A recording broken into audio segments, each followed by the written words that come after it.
Bonjour à tous et bienvenue sur votre chaîne scientifique. Je vous pose la question suivante. Pourquoi la lumière traverse-t-elle clairement une vitre, mais devient floue à travers du verre dépoli? Et pourquoi les conducteurs allument-ils leurs phares en plein jour dans le brouillard?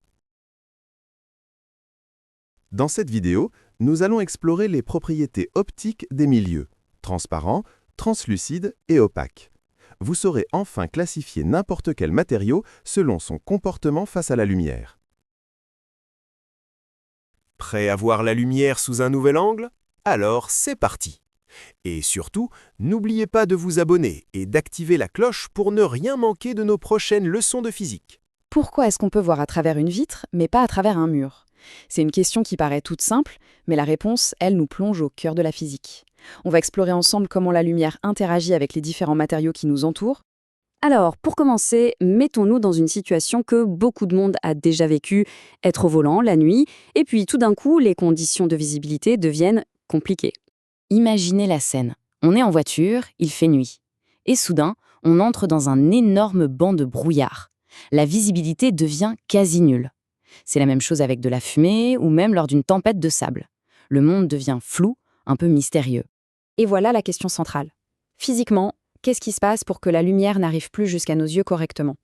Pour le comprendre, le mieux c'est de décomposer le problème avec une petite expérience très simple. Ok, alors on va quitter la route et son brouillard pour se pencher sur une expérience toute simple, pour voir comment la lumière se comporte quand elle rencontre différents types de matériaux. Première étape, on prend une source de lumière, disons une bougie, et on place devant un simple écran en verre, bien ordinaire, parfaitement clair. Et là, bon, pas de grande surprise, hein. On voit la bougie parfaitement, la lumière traverse le verre sans aucun problème, sans être déviée, la vision est nette. C'est ce qu'on appelle un milieu transparent. Le verre, évidemment, mais on peut aussi penser à l'air pur ou à une eau très claire. Ce sont de parfaits exemples. Ils laissent la lumière passer. Allez, deuxième test. Cette fois-ci, on remplace le verre transparent par du verre dépoli. Vous savez, ce verre un peu granuleux. Ou même, ça marche aussi avec du papier qu'on aurait imbibé d'huile. Alors, que se passe-t-il?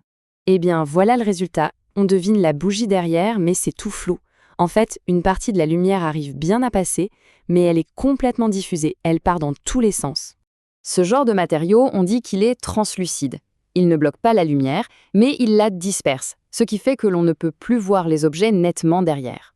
Et pour notre dernier test, on va y aller franchement avec un obstacle beaucoup plus radical.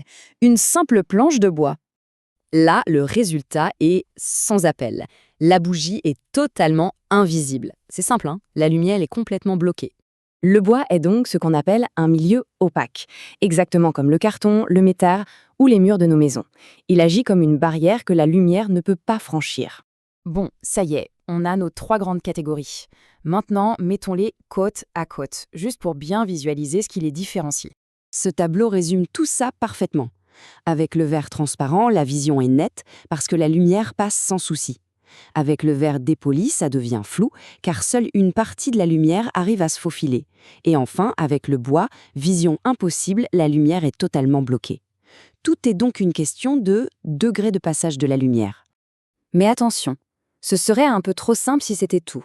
Ces catégories, elles ne sont pas toujours aussi rigides qu'on le pense. Il y a une nuance vraiment importante. Et voilà l'idée clé à retenir. Ces propriétés sont relatives. Ça veut dire qu'un matériau n'est pas forcément tout le temps transparent ou tout le temps opaque. L'exemple parfait, c'est l'eau. Pensez à l'eau d'une crique en bord de mer. Elle est transparente, on voit les poissons, les rochers. Mais maintenant, imaginez les profondeurs de l'océan, des kilomètres d'eau. Eh bien là, l'épaisseur de l'eau est si grande qu'elle finit par bloquer toute la lumière du soleil. L'eau, ce milieu transparent par excellence, est devenu opaque.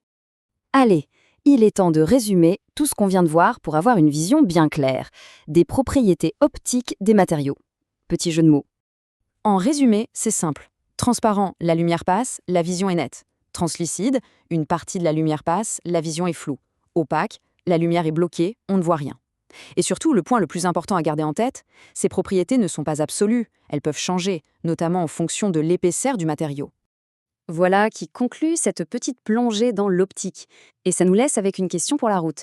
Si on regarde autour de soi, quels autres objets du quotidien pourraient bien passer d'une catégorie à l'autre, juste en changeant leur forme ou leur épaisseur? La physique, décidément, elle est partout. شكراً على المشاهدة. إذا عجبك الفيديو لا تنسى الاشتراك في القناة، قناة بروفي التعليمية.